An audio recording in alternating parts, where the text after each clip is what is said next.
Bom, pessoal, hoje a nossa preleção da noite, ela diz respeito ao capítulo 16 do Evangelho segundo o Espiritismo, Servir a Deus e a Mamon.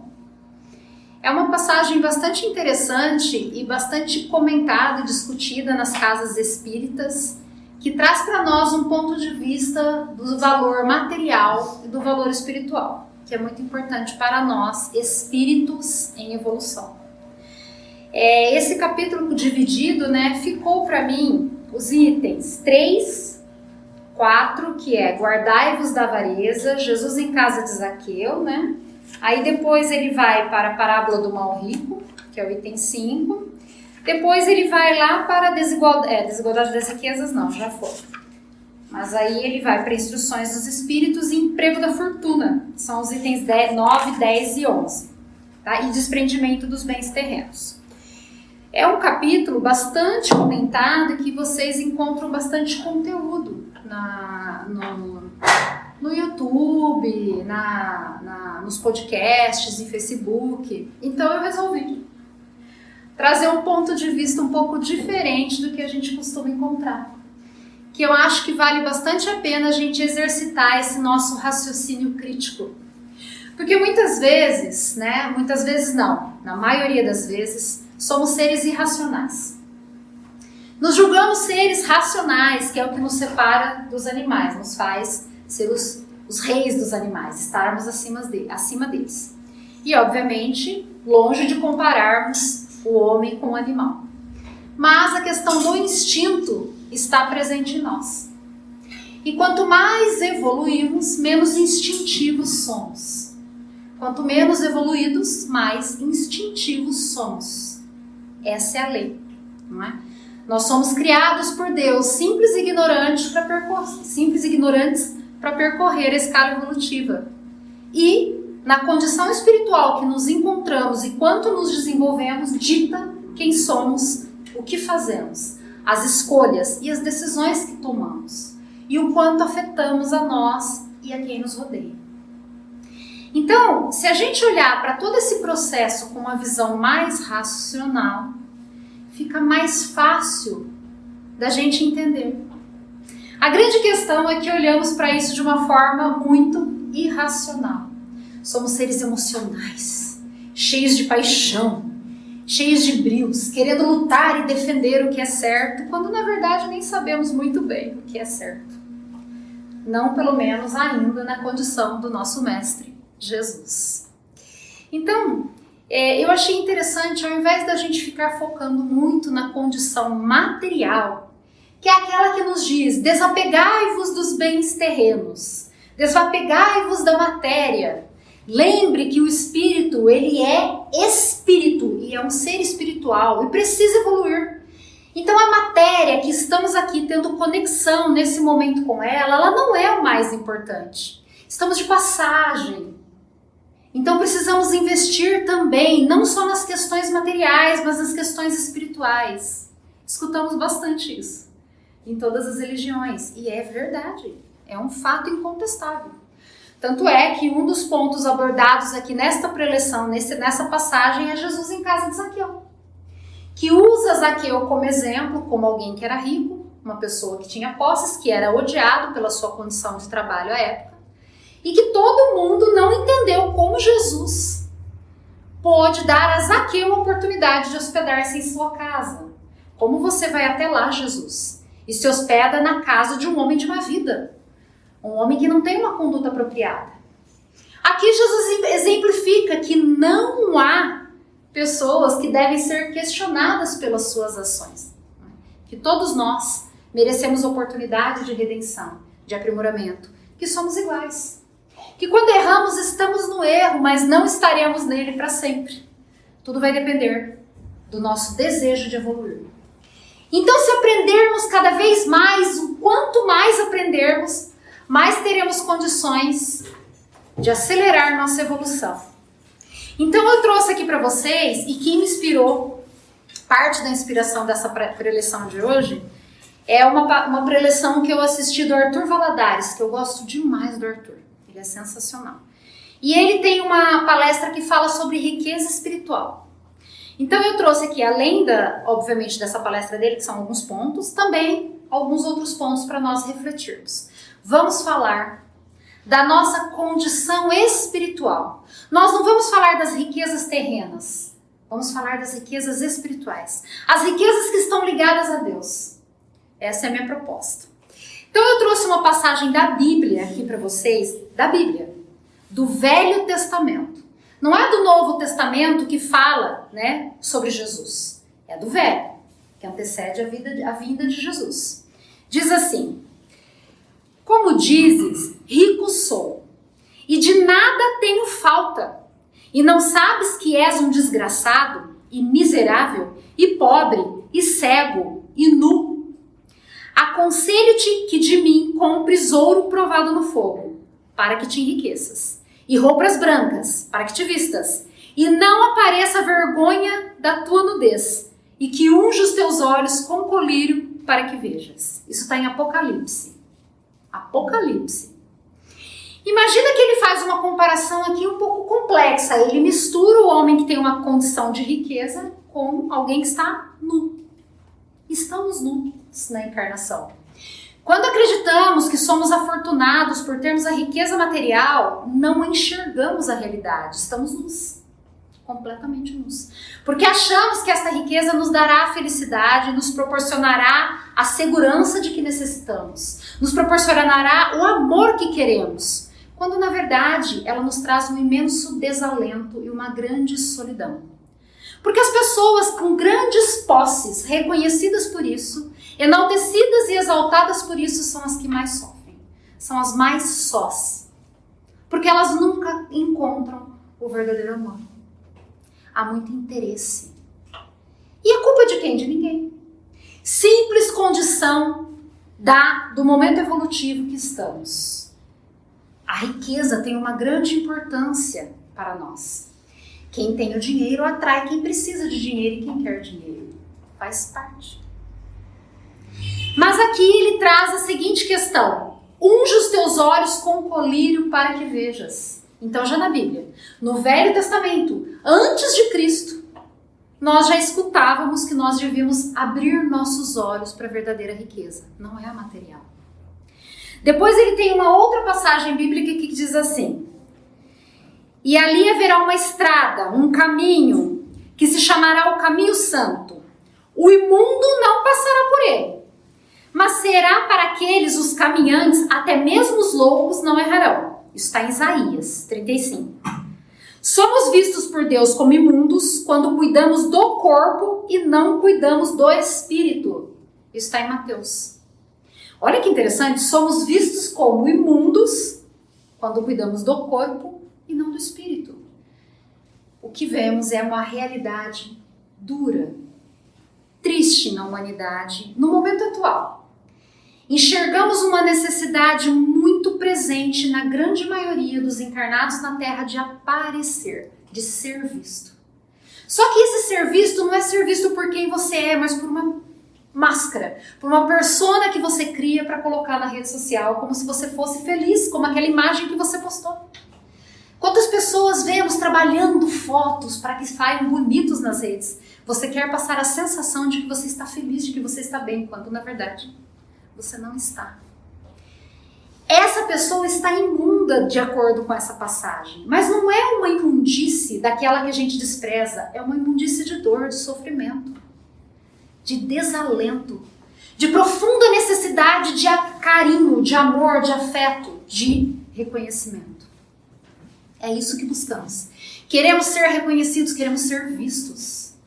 Mas nos esquecemos que a verdadeira riqueza é a do espírito. Não é a da aparência física, não é a da posse do ouro, é a riqueza espiritual. Porque se seu espírito, ele brilha, ele é belo, ele é valoroso, ele transparece ao corpo físico e qualquer pessoa, não importa o nível de evolutivo dela, percebe. A grande questão é que aquelas que se afinam àquele ser querem ficar perto dela. Aquelas que não se afinam querem ficar distantes, porque tem medo daquela condição ainda. Mas é muito interessante que nós temos essas passagens na Bíblia. Então, todas as religiões Todas as sociedades, todos os povos precisam saber disso. Não é um ensinamento espírita. Percebem? Só que aí, no livro dos Espíritos, tem uma pergunta que diz assim, que é a pergunta 261. Nas provações por que lhe cumpre passar para atingir a perfeição, tem o espírito que sofrer tentações de todas as naturezas? Puxa vida, para de me tentar. Alguém já usou essa expressão? Não me tenta. Eu não posso cair em tentação. Somos provados a cada momento? Sim. Somos provados. As condições que aparecem no nosso caminho nos provam, nos testam o tempo todo. Poderíamos fazer uma reflexão. Será que estou sendo testado por Deus? Certamente seria a resposta. Sempre estamos. Sempre estamos. Podemos falhar ou podemos ser bem-sucedidos. Vai depender muito do quanto eu compreendo, do quanto eu sou capaz de fazer essa análise racional. Então não tem nada a ver com emoção, não. Não tem. Só que a gente sempre analisa com a emoção. Sempre. Eu tô bravo com ele porque ele me fez isso. Onde já se viu? Como assim?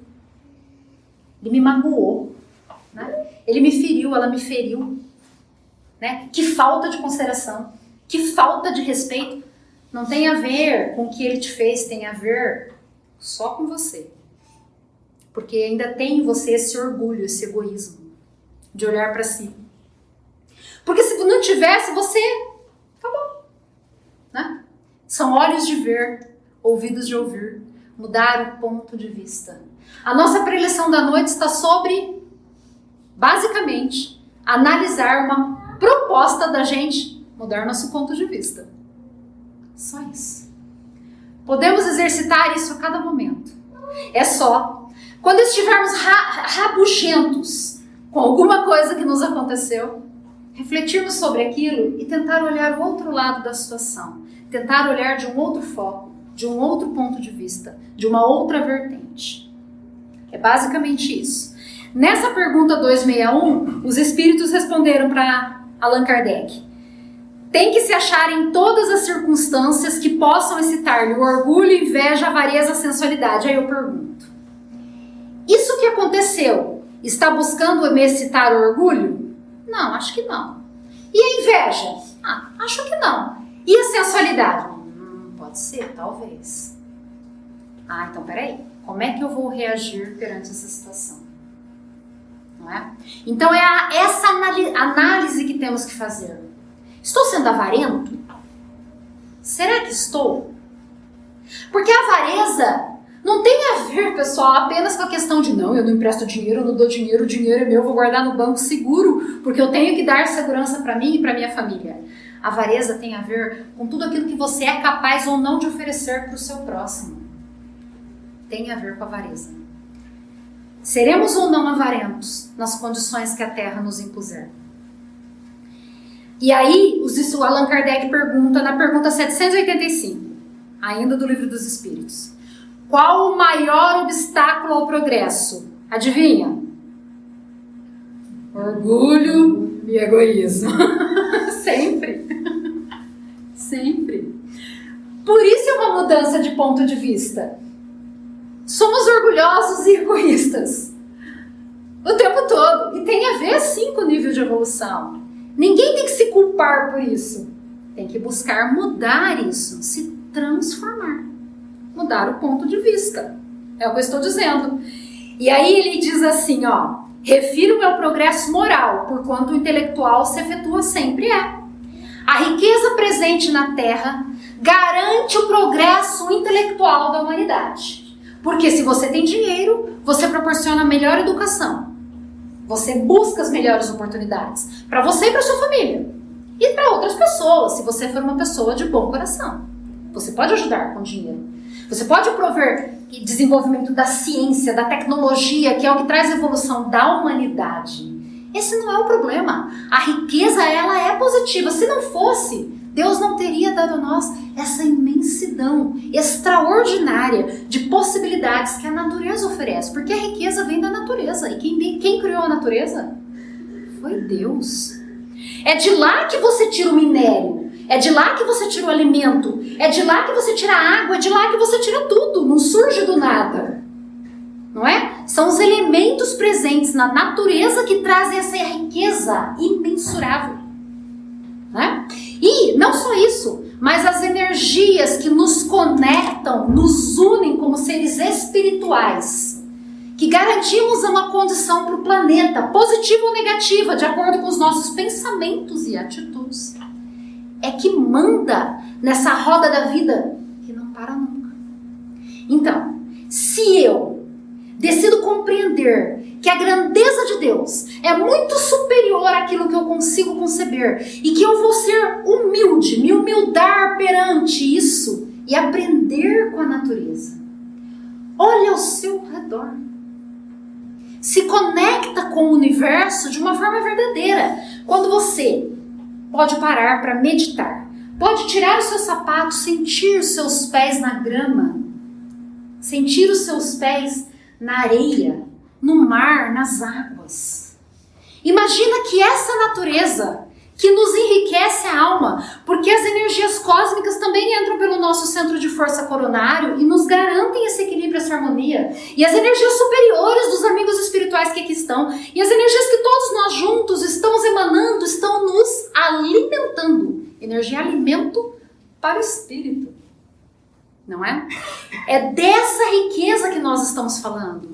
Não importa quanto dinheiro você tem, se você é pobre ou se você é rico, na condição material. O que importa é se você é pobre ou se você é rico na condição espiritual. Porque se você é rico na condição espiritual, nada te abala, nada te faz sofrer, nada te faz, diante da dificuldade, sentir aquela dor, aquela tristeza pungente, sentir esse desalento.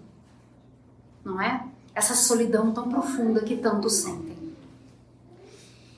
Creio que não, pois bem sabeis haver espíritos que desde o começo tomam um caminho que os exime de muitas provas. Pois é, eu posso escolher dois caminhos na minha frente, o que vai ter muitas provas para eu enfrentar, o que vai ter poucas provas. Possivelmente não, certamente, o que vai ter muitas provas é o da dor. O que vai ter poucas é o do amor. Ou não. Porque pode ser que o do amor te dê mais provas ainda. Porque quanto mais você prova o seu valor espiritual, mais você prova o seu mérito, sabe o que acontece? Mais provas você tem. Porque aí você está num caminho evolutivo em grande ascensão e os espíritos contam com você para ajudar quem ainda não alcançou aquela condição. Você passa a ser um mentor. Alguém que tem mais condição de empurrar o fraco. Você é o forte que ajuda o fraco aí. Então mais provas aparecem? Sim. Pois é, qual é a vantagem? Todas! Muda a tua visão das coisas.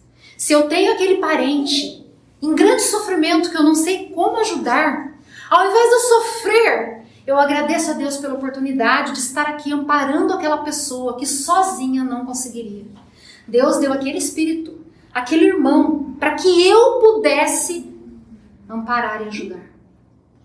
Talvez outra pessoa não tivesse a força que eu tenho para fazer isso, mas eu tenho essa força, Senhor. Então a cada dia, a cada minuto, dê mais força para que eu possa auxiliar mais este meu irmão. Não esse, mas a todos que for necessário. Porque eu sou rico espiritualmente. Eu não preciso ter dinheiro, eu preciso ter amor no meu coração. É dessa riqueza que ele fala. E a humanidade, neste momento, está vivendo um dos momentos mais contraditórios que já viveu. Porque o grande avanço, a rapidez com que a tecnologia avança, confunde, descontrola, desumaniza. Esse é o maior problema. Desumaniza. Nos escondemos atrás de uma câmera de computador porque as reuniões são virtuais. Eu tenho medo de me expor. Esse medo da exposição, esse receio, faz parte de uma angústia, de uma depressão presente em nós, que não acreditamos que somos capazes de vencer as dificuldades e sucumbimos àquele sofrimento. Então é o momento mais contraditório. Então eu trouxe para vocês aqui. Tem um livro muito interessante do Leonardo Boff, que escreveu um livro chamado Feminino e Masculino, uma nova consciência para o encontro da diferença. Olha que interessante. A diferença que está ditando as regras da sociedade. A diferença antes era mal vista. Hoje a diferença é um ideal, é uma coisa que as pessoas levantam bandeiras para que todos respeitem as diferenças uns dos outros. A grande parte das pessoas compreendeu que não importa a sua diferença. O que importa é que você é um irmão em processo evolutivo. E que se você erra, eu também erro. E que não importa a sua cor, a sua raça, o seu sexo, a sua religião, nada disso. Somos todos filhos de Deus. E aí Leonardo traz a seguinte visão, ele diz que no final do século XX, no início do XXI, uma nova consciência está emergindo. Nós estamos vendo isso? Só que junto com essa nova consciência, há um desafio imenso, que é essa falta de humanização. Onde as pessoas estão permitindo que as conexões afetivas sejam diminuídas e que isso vai trazer grandes prejuízos para todos. Porque o que nos faz sentir seguros são as outras pessoas que estão conosco, que nos rodeiam, que nos fortalecem. E aí ele diz assim, mais de 90% de todas as grandes invenções foram feitas nos últimos 100 anos, não é? Depois da Revolução Industrial. Vejam isso, como caminhamos. A gente veio caminhando lentamente com o passar dos anos a evolução da humanidade. De repente, de 100 anos para cá, bum!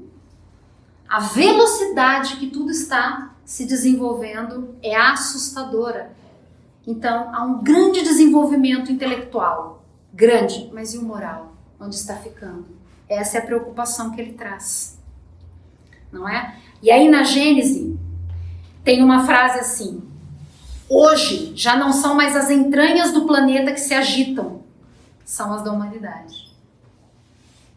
Não é mais a entranha do planeta, não é mais o fato da Terra ser uma bola de fogo incandescente que foi esfriando. É como nós, dentro de nós, não cabemos mais, não sabemos como agir, não sabemos mais quem somos. Porque temos a necessidade de parecer alguém que não somos. Porque somos julgados e condenados o tempo todo. Pois é. Os filósofos e sociólogos falam sobre o ponto de mutação, que é esse que estamos vivendo. A humanidade tem realizado até o presente incontestáveis progressos. Resta-lhes o progresso a realizar. O de fazerem que entre si reinem a caridade, a fraternidade, a solidariedade, que lhes assegure o bem-estar moral. Temos que voltar a harmonizar esse nível de desenvolvimento intelectual com o moral que estamos deixando para trás. E a única forma é cultivar, trabalhar, alimentar a nossa riqueza espiritual, não a material. Aí eu trouxe uma frase uma passagem bastante interessante, mas antes eu queria contar a história de Eurípides Barçanufo. Eurípides Barçanufo, ele tinha uma escola onde ele ajudava jovens, crianças, educava. Só que em um determinado momento ele começou a parar de receber novos alunos, ele não sabia mais o que fazer. A escola estava numa condição paupérrima e um dia, refletindo muito na sua sala, ele imaginou que ele teria que fechar a escola, que ele não teria mais o que fazer. E aí ele estava muito introspectivo, triste, quando de repente ele sentiu ao seu lado um espírito iluminado, com grande luz. Se materializou ao seu lado. Quando ele olhou, ele percebeu que aquele espírito iluminadíssimo era Maria de Nazaré. Vejam quanta honra. Ele sentiu que ele não era merecedor de receber aquele espírito, porque qualquer um de nós não se sentiria assim. E Eurípides não acreditou naquilo, que ele poderia estar recebendo aquele espírito, teria aquela honra, e aí Maria disse que ela acobertaria a sua escola com o seu manto, para que ele não fechasse a escola. Da sua escola, Eurípides, daqui para frente eu tomo conta. Nada vai lhe acontecer. Porém, tem duas condições. A primeira, ensine o evangelho às crianças, que é bastante óbvio, vindo de Maria de Nazaré. A segunda, ensine astronomia. Ela pediu que Eurípides ensinasse astronomia. Olha que incrível. Porque temos que conhecer o universo. Temos que conhecer as estrelas, o céu, a grandeza, a magnitude. Temos que estar além do que achamos que é real, porque devemos o tempo todo questionar se aquilo que conheço é o certo e se o meu limite de aprendizado é até ali. Será que eu não sou capaz de mais do que isso? Olha que coisa interessante. A evolução intelectual é importantíssima, desde que seja acompanhada da moral. Essa é a grande questão.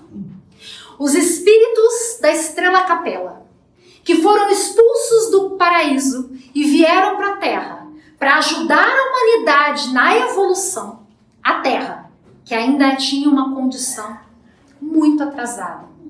Eles foram exilados de Capela para vir para a Terra, a raça adâmica, que vocês conhecem na Bíblia pela figura de Adão.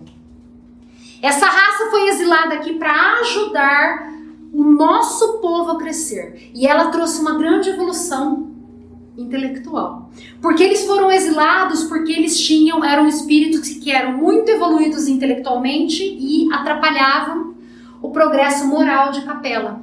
Porque eles estavam atrasados nesse progresso moral em relação aos espíritos de lá. Vamos pensar sobre isso. Estamos na Terra. Queremos ficar aqui? Ou ser exilados? Muda o ponto de vista. É assim que vamos evoluir. E aí tem um livro que se chama Endereços da Paz e um capítulo chamado Riqueza.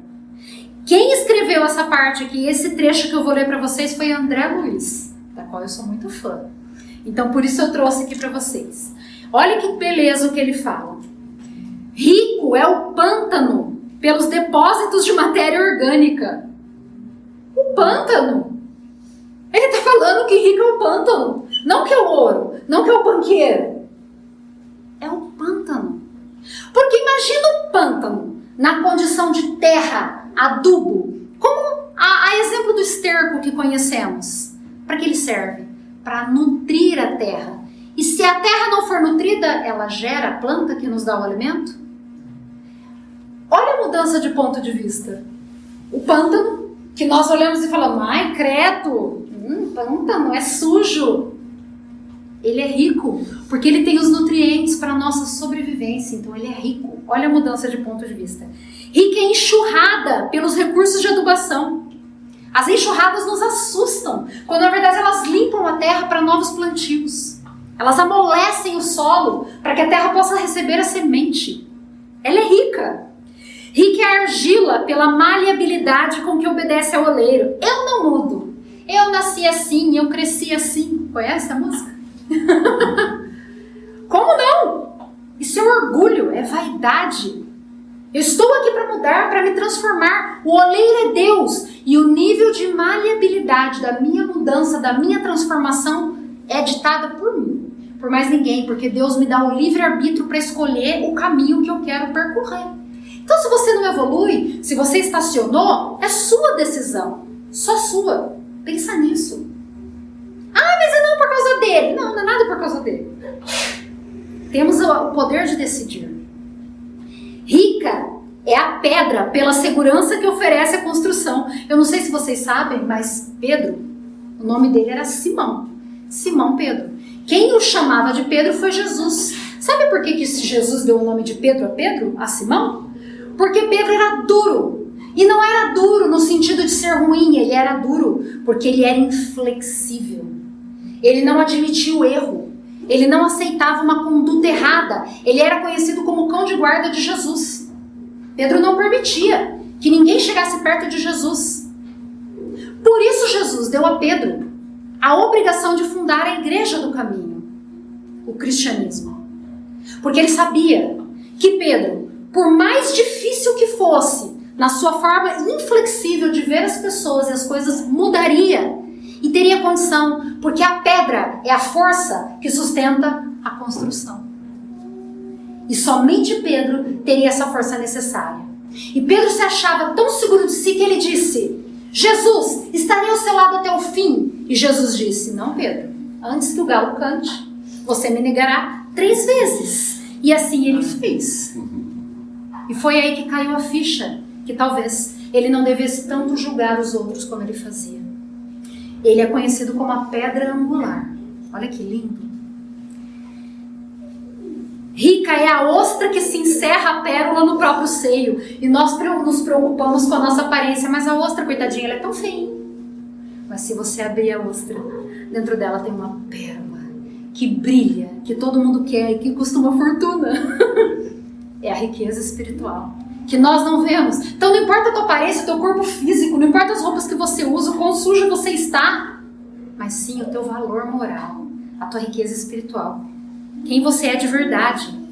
Rica é a árvore pelos tesouros que espalha, o cerro bruto pelos metais que esconde, é a areia que defende o leito das águas, a fonte que auxilia sem recompensa, é a forja pelas utilidades que produz. Rica é a dor pelas lições que ensina. Olha isso, se você estiver sofrendo muito, muito, e todos estamos, né? Mas tem alguns que estão sofrendo mais do que os outros. Pensa, eu sou rico. Muda o ponto de vista. Porque se você está sofrendo, você está se burilando, você está se transformando, você está mudando. E você estará com Jesus logo. O Senhor não criou a pobreza, foi o homem que criou. Ele pôs a riqueza na terra, nós que somos gananciosos, egoístas e orgulhosos, que dividimos da forma inadequada. Além disso, converteu o homem no rei coletivo da definição, permanece detido na posição de chefe dos animais. Mesmo que os animais sejam um princípio inteligente que nos protegem, que estão ali conosco o tempo todo.